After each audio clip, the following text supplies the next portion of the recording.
Uy, aking Bible sa cellphone. Grabe naman kayo. Okay, the book of Acts, chapter 2, beginning from verse 41. Okay. Ako na magbasa.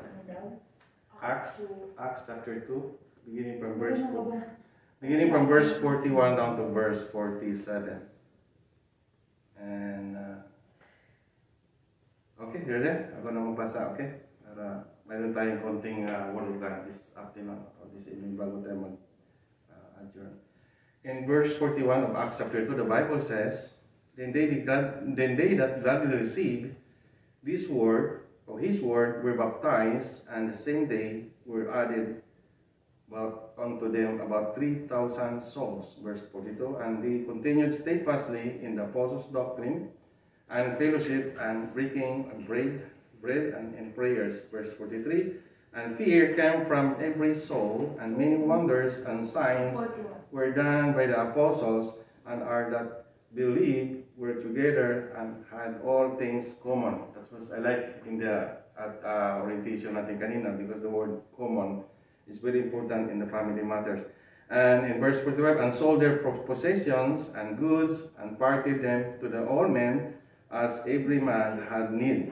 In verse 46, And they continued daily with one accord in the temple, breaking bread from house to house, which is biblical, may pagkain tayo dyan, pagkatapos ng training natin, and in singleness and in gladness of heart.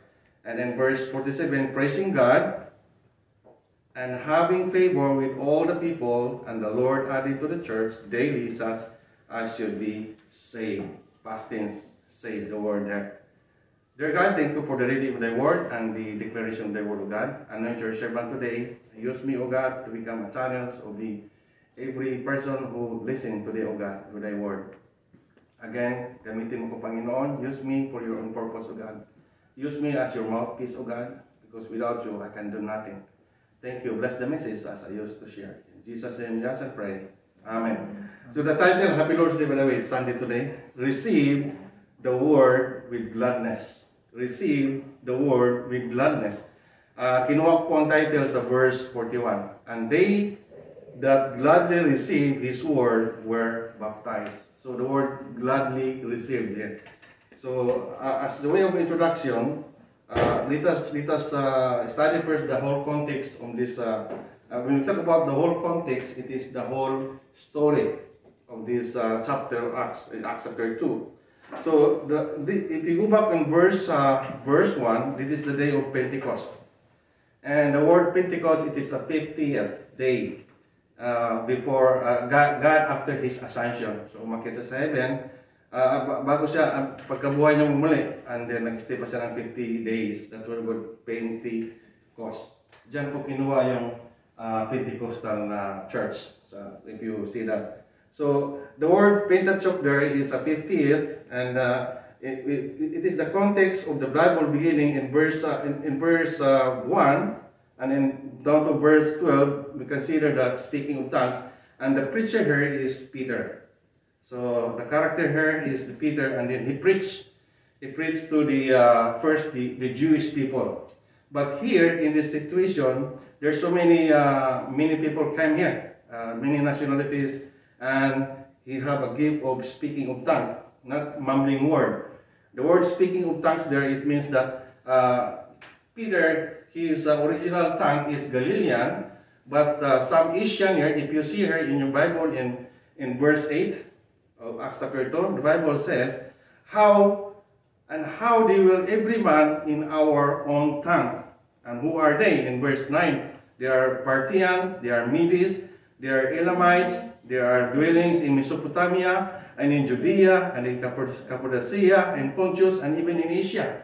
Perhaps maybe sa Philippines yan. Pero ang main tongue ni Peter is Galileans. But ang narinig nila is like Tagalog. If you are English, you heard your own tongue English, that's the real speaking tongue. Hindi yung mumbling word. Then, hindi mo maintindihan, unknown word. So that's not the right speaking tongue. The right speaking tongue, like speaking English, and you understood your own tongue. That's the gift of the time. And because the Bible in this time, hindi pa siya tapos. We are in just book of Acts. This is what we call the temporal gift. So temporally, anong na-fulfill na, nakumpleto ng Bible, hindi na kailangan siya. So this kind of gift, hindi na. Kaya lang, sad to say, ginagamit pa rin ngayon. And you cannot even understand. Do you believe that Tita Lian, mag-explain siya ng kanilang product, ay hindi specific ang explanation, maintindihan mo kaya? Alright. So you have the right word, English, because our local language now is English. So she speaks English, how to explain the product and the company, what is the advantage, and she explained properly. We understood. Why? Because we understood English. And perhaps we're blessed because our common language now as a Filipino, like parang second language natin in English. Amen? What a blessing, right? To God be the glory for us. So in our topic today, if you go back on in our text here, in verse 4 and 5, this is Peter's continuous preaching. He preached until to verse 36. And in verse 36, to make it short in this story, so that makuha natin ang whole context, bago tayo, bakit ang title is Receiving with Gladness. So in verse 36, it's just a hard word. Sabi ni Peter dito, sa verse 36, follow me in your Bible. Therefore, let all the house of Israel know assuredly that God had made that same Jesus whom He crucified, both Lord and Christ. That's hard word. To be hey, kayo mga walang yang Israel, kayo pumatay kay Jesus Christ. Kayo. Kaya dito sa verse 36 at 37, you can see here the word pricks. Nag-response ang mga Jewish in verse 37, follow me in your Bible. Now, when they heard this, they were pricked. Talagang the word prick, matindi, di ba? Dapat insulto kasi walang hiya kayo pumatay ni Jesus Christ. That's what they said. Peter said, that's his preaching. The Bible says, pricked in their heart and said unto Peter and to the rest of the apostles and the brethren, what shall we do? So, wala siyang, honestly, I was blind financial literary. Honestly speaking, I know I'm teaching the Bible about financial, but when it comes to practical, this additional information for us. What's a blessing. Thank you, Sister Binilda. I was surprised though. And it's just a blessing. You know, what do you call this? Learning is lifetime. That's a very important thing. Yeah. Advantage kayo, mga young people. Ako, ang dami ng sakit ko. Mayroon akong kidney. Thanks God, kasi alam mo, before, nagtatrabaho din ako ng 4 jobs a day. Dito, ang tulog ko minsan 2 hours, 3 hours na. Yeah. Just to meet the needs. I have a family of 6. Okay? Thanks God, praise God, you're okay now. Yeah. But, you know, I'm willing to pay the price. But I'm no regrets because in my hard time, hard work, I saw the result of my, you know, I'm not proud, but I mean, I'm not pushing my chair up, but I mean, I did it. To God be the glory for that. So, you're most advantaged now. The baby, we keep praying for Angeline because hindi yan basta-basta. Alam mo, yung anak ko, ayaw ko man ang mga anak tatay, ayaw ko naman makalaga eh. I can teach spiritual, I can teach whatsoever. No, ako na, okay. I want to care my grandchild, hopefully, because, you know, life is too short, that's what she said. Yeah. So, the Bible says it crucified. You are the one who crucified both Lord and Christ. So, in verse 27, the conviction of sin. Although they are pricked, in the word prick there, okay, it is pierced thoroughly. That is a figurative. That is what we call agitated or violently or harsh word. Ika nga. But look at this response in verse 37. What shall we do? Because sometimes we are offended. What we have commonly our reaction. Aalis ka na naman? I don't like that. That's a harsh word, especially here in Canada. Alright? So in verse 41, they gladly receive His word. Notice in verse 41. Because he understand the whole concept that Peter explained. As simple naman ang kaligtasan. Salvation is very simple. You just believe that Jesus Christ who died and buried and He rose again on the 3rd day. And that's what He explained. Now, after this, in verse 41, this is the response. And they that gladly receive, notice the word, they gladly receive His word. So, they receive the word of God that he preached. Like you now, you're listening, it's up to you. My job is to preach. I am just a speaker, just like Tita nyo. It's up to you to respond. If you understood, then if you want, then you have to gladly, because the Bible says, they that gladly receive His word. In other words, the word gladly there, it means from, like a pleasure, with pleasure. Hindi yung tumanggap ka lang na napilitan ka lang. Amen? So that's not the word gladly. The word gladly there, it means that there's a kind of pleasure because you understand the word of God and you accept it. This is their action. That's why literally steadfastly, the word here in verse 41, were baptized and they were added to the church about how many thousand? 3,000 souls. Could you imagine that? That's the biggest church that it established in this New Testament church. And in verse 42, you can see here, and they continue. When they receive God, that's why my job is to preach. And until now, I'm still preaching. Because I want to teach more. I want to teach more about the Word of God, who is Jesus is in your life, and who is He in our everyday life. Although hindi natin nakikita eh. And the principle of this word is to see, is to believe. And that's the reality in this word. But literally, steadfastly, the word steadfastly is earnest toward continually, steady. Nanatili. Kaya nga, as much as I can preach habang nandito pa ako. How many days na lang? 1 week na lang. And then hopefully, magkaroon tayo ng set sa bahay din. Magkaroon tayo ng pilos sa bahay before I leave. Para mayroon din blessing doon ng bahay ni Baldish. Okay? So in verse 42, they gladly continue. Notice the word in verse 42. And they continue. The word steadfastly, it means earnestly toward continually.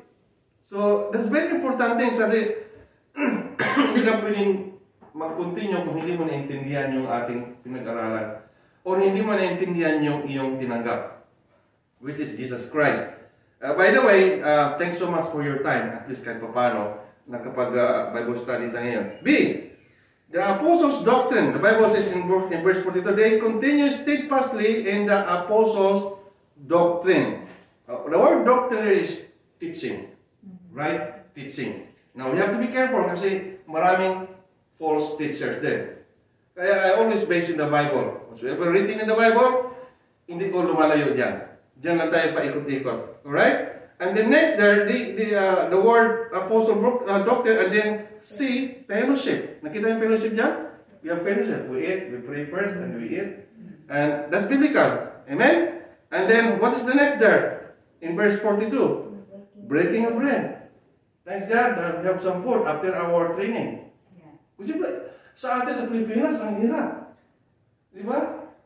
Tapos, tagat-tag ka pagpawis doon para matuto ka lang. It's just to go to the study here. Everything is given. Only your time. Only your time. Time is precious. And once the time lapses, you cannot even return again. Am I right? Breaking bread. And lastly there, in prayers. Biblical, before we eat, I pray. And we pray the company. Because why? Without God, we can do nothing. Could you imagine, even you are the richest man in the whole world? Can you open that? Naalala ko, in Mark chapter 8, verse 37 to 36, 36 to 37. In Mark, even you are the richest man who live in this world, you cannot bring nothing when you die. And that's what the Bible says. Matthew chapter 8, beginning verse 36 to verse 37. Naalala ko lang yan po. This is a reminder for us. Everything in this world is just temporary. Basa. Mark po ang Mark. Mark. Mark chapter 8, verse 36 to verse 37. Basa ni Kaya. Alam mo, iba tayo ng Bible. King James ako, okay na. I want to King James. For what does it profit a man to gain the whole world? Ang tagal Sila para makarinig ang bibi mo.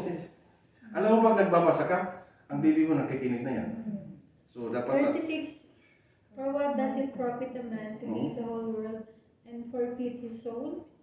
For what a man give in return for his soul? So, this is a question mark. Sa King James Bible, for what shall it profit a man if he shall gain the whole world? Whole world na pinag-usapan, ha? But you lose your soul. By the way, ang tao ay triumphant din. If God is triumphant, 3-in-1 din ang tao. You have a body, which is flesh, you have a spirit, and you have a soul. The flesh, it is that, the physical, pag namatay niya, kahit pa anong ilagay mo dyan, wala na, maninin, patay na eh. Ililibing niya, tama? What is the purpose of the spirit? The spirit is the one who communicates God, because God is the Holy Spirit. So kailangan, pag mayroon na ng Holy Spirit, that's the time you can communicate this God through Spirit. Now, what is a soul? Soul is the real you. Ikaw yung soul na nasa loob mo, yung ikaw yung nagsasalita. What is the 5 senses of the human being? Oh, come on, 5 senses. Touch, smelling, okay, hearing. That is your soul. That is the real you. Now, how value is that kung anong mayroon? Ikaw na magbigay ng may-ari ng mundo dito. Pero mawawala ang soul mo at mapunta sa impyerno. Hell is real. If heaven is real, hell is real. In verse 37, the Bible says, or what shall a man give in exchange? What? For his soul. Your soul is the most important thing na dapat mong alagaan. Kasi ang soul natin hindi namamatay. It will exist. Our soul will exist. Now, your destination when you die, if you are not accepting Jesus Christ, that's automatic. You're bound to hell. That's ganun ko magturo. Just like ate. Direct to the point. Amen? So, ganyan po ako magturo. And in point number 2, they gradually continuing daily in verse 45. Makikita mo in verse 46 in Acts chapter 2. Go back in Acts chapter 2. Makikita natin yung word na they. They continue in Acts chapter 2, verse 46. So, in verse 46 na tayo, the Bible says, and they, look at that. In verse 42, nandiyan yun, and they, and in verse 41, ano gito? And they. So, diyan po kinukuha yung PowerPoint. Napakahalagang word na yan. Kaya ko binibigyan ng emphasis. In verse 46, they continuing daily. Look at that. And what the Bible says in verse 46, continue daily in one, what? Accord. Just like an intimate relationship between the husband and wife. That's supposed to be our relationship with Jesus Christ. Pagkagising sa umaga, baka Facebook ka agad eh. Hindi mo na nipipray? Hindi ako. No, okay. Ako scheduling ako. I might guilty po dyan. Lagi ko minsan guilty. Kasi minsan sa pagod. Tapos nakasit na ako sa araw. Paggising ko, plansado na yung gagawin ko. Hindi basta-basta yan. Kasi sa 7 o'clock parang nagagawa na ako sa staffing eh. Kahit pop ako eh. Kasi responsibility as a leader, hindi ganun kadali. Ayaw ko na mahirapan ang every department. Kaya sa umaga pa lang, alam na ni Andrea, 6 o'clock, nagtitext ako sa kanya. Ito, wala, kasi wala. O kung ngayon, go for it. Okay, go ahead, Mando. So nagtatawag na ako niyan. Bago papasok ng 8 o'clock, plansado na yung staffing. One accord. Ayaw ko kayo na mahirapan. Kilala niyo na ako, 2 years ako kasama niyo. That's how I love you in the workplace. Amen? To God be the glory that. They continue daily in one accord. Makikita natin dito sa verse 46. What else? Ano pa makita na dyan? In the temple. And then breaking of bread, what? House to house. Ngayon, makikita mo dito yung mga believers na ito, ibininta nila pati yung kanilang mga properties in verse 45. Pakibasa na. Para lang may bahagi sa mga less fortunate. Basa. Verse They were 45. selling their possessions and belongings and distributing all the proceeds to all as any had need. Amen? Kasi not all the members of church are rich. Tama? Not all the members of the family are rich. Not all our brothers and sisters are rich. Some are less fortunate. Now, if you are really having aware of how less fortunate is, ako po yung lumaki sa mahirap na buhay. I've been from a very poor family. That's why I know what is the very, very low find in every family. Alam ko, naramdaman ko yan. Why? Kasi ayaw kong maramdaman, I don't, especially sa mga baby. gusto ko magbigay ng mga orphanage, pero talagang yung ating resources sometimes is limited lang. But you know what we can do? Prayer. Prayer is the very powerful. With one accord, breaking bread from house to house. And look at this in verse 46c. The Bible says, with gladness and singleness of heart. Napakahalaga yan. Gladness and pwede i-apply sa workplace yan, work ethics yan. Yung nagtatrabaho tayo na nasa puso na sarap habang nagkukuskus tayo doon sa iniluro, kumakanta ka. Hindi yung kadumpi. Sino ba gumawa kahapon? Malinis ba ako nag-iop? Hello! Oy, grabe na. Wala ko nakita ha? Which is the reality in the workplace. Ano man? Pagat ka nito! Check mo ito! Okay. Ako na, picture. Pero hindi ko ipapakita sa amo ko kasi gira eh. Gagawa ko paraan. Paano? Halika! Let's go! So, narinig ko sila sa isang floor. We fix the problem together. Tama ba? And one accord! Oh. Dito ko natulong sa Bible yun. Aba, kung walang Bible, aba, lumaya sa siguro ko, baka sumuka ng unugo. So, sinisco. Okay? So why? It's applied practically, honestly speaking. And not only that, it's kind of believers, they sold their possession just to share to those in need. What a blessing. They gladly continue daily. Our conclusion today, in verse 47. Can you read, please? In verse 47, the Bible says, Praising God and having grace with all the people, and the Lord added to the congregation daily such as should be saved. sino yung idadagdag sa church? Yung saved. They are soul winning believers. Hindi yung uupo lang doon, papainit ng... alam niyo talaga, no? So, dapat magsusuloy ka. Alam mo paano ibahagi yung salvation? Share it. Why? The Bible says, let's go back in verse 41, they that gladly receive His word were baptized. Now, how would you say that the baby infants were baptized? They are old. Alright?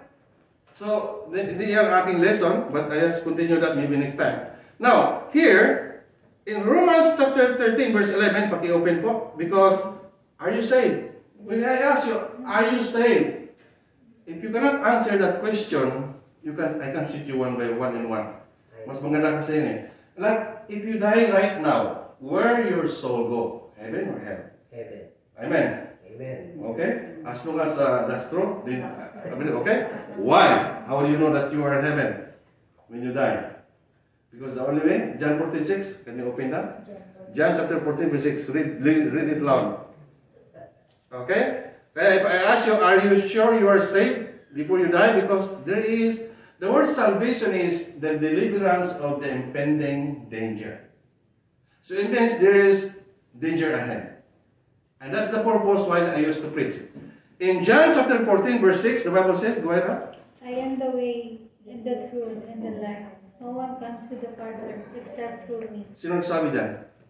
Jesus Christ. So if you accept Jesus Christ as your personal Savior and Lord, then you can assure. Yes, I am saved. Amen. Yes, I accept Jesus Christ. To God be the glory. Okay? Now, in John 14, in John chapter 1, verse 12, follow me in John chapter 1, verse 12. But as many, the Bible says, but as many, not all. Only as many as received Him. To them give Him power to become the Son of God. That's what the Bible says. Oh, basa po. John 1:12.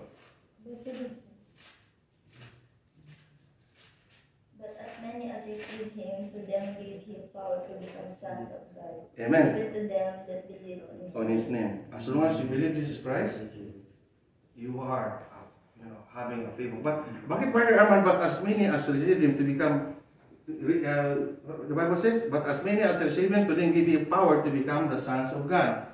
Why? There is only two kind of family in this world, the devil family and God's family. Where is makita in Brother Arman? On John chapter 8, verse 44. That's the devil family. Okay? And then magkuklose tayo. John chapter 8, verse 44. What the Bible says before we close. So make sure that you are God's family. This is a serious matter. Amen? Because life is too short. We know we all die, but the question is, we didn't know when we die. Am I right? That's the question mark. What if God revealed us before we die, no? Ano kaya? Armando, bukas patay ka na. Pero hindi ganun ang ginawa ni God. Right? What amazing mystery until now. I studied lots in the Bible, but no revelation about death. We know we all die. What the Bible says, and ano yung binanggit kong verse, chapter? John 8:44. Yeah. John 8:44, read it.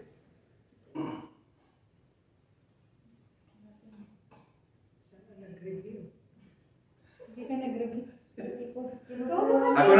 Ako na.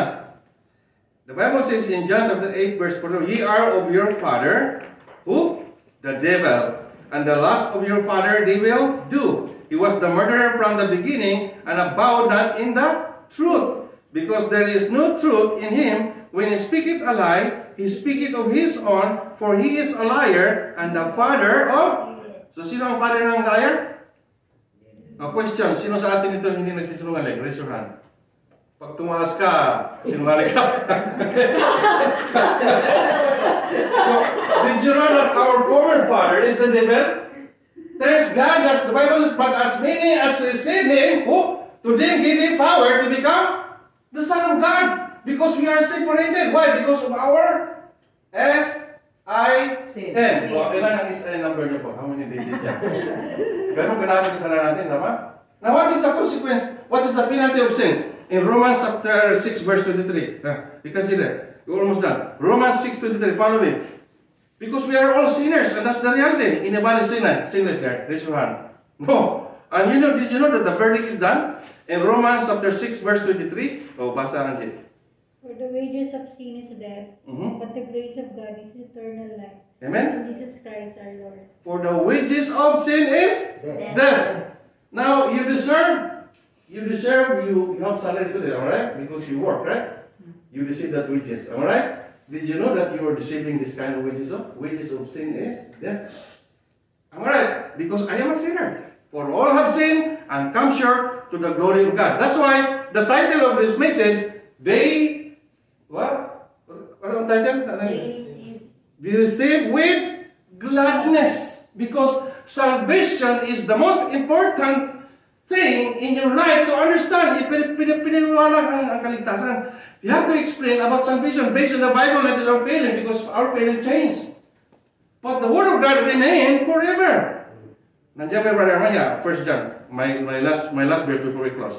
1 John chapter 5, verse 13. Sabi ng Bible. God wants you to know the eternal life. And it was written here. What a blessing of the Bible. 1 John chapter 5, verse 13. Follow me. Are you there? Yeah. These things I have written that unto you that believe on the name of the Son of God, that, notice the keyword, that ye may know. Ano pinapaalam dyan? Continue. That You have? eternal life, and they may believe. There you go. Now you know. Okay? Through Jesus Christ. Kaya sa Tagalog, ipinapaalam, itinuturo ang eternal life. Because this kind of company, the financial literacy, this kind of system, habang nabubuhay tayo, tama? That's good. Very good. To prepare. Because we didn't know when we die. Ayaw ko na mamatay ko na mag-suffer ang aking mga anak for my consequence because I don't prepare my death. Yeah. And that's the reality. You have to prepare our death. Because we didn't know when we die. Kahit pa paano, nagsisave na ako niyan. Kukunin na lang ng mga anak ko doon sa aking account. Patay ko. Oh, gusto ko, itapon na sa dagat para magpinabangan naman sa mga isda. Protein yan tama? Ayaw ko na pabigat ako pag namatay ako. But how much more the value of this flesh compare our soul? Napakahalaga yan. Take note that one. Habang bata kayo, invest. And invest also for your eternal life. This is not an incident, folks. This is God's plan through Ate Benilda. Amen? To God be the glory sa life ng Ate Benilda. So bow head and pray. Oh, Heavenly Father, thank you so much, Lord, for the simple message today. They receive with gladness, O God. Because this world is just temporary. This world is not our home. We are just passing through. One day, we can see you in heaven, Lord. To God be the glory. For all these things we ask and pray through Jesus Christ our Lord. Amen. Thank you po.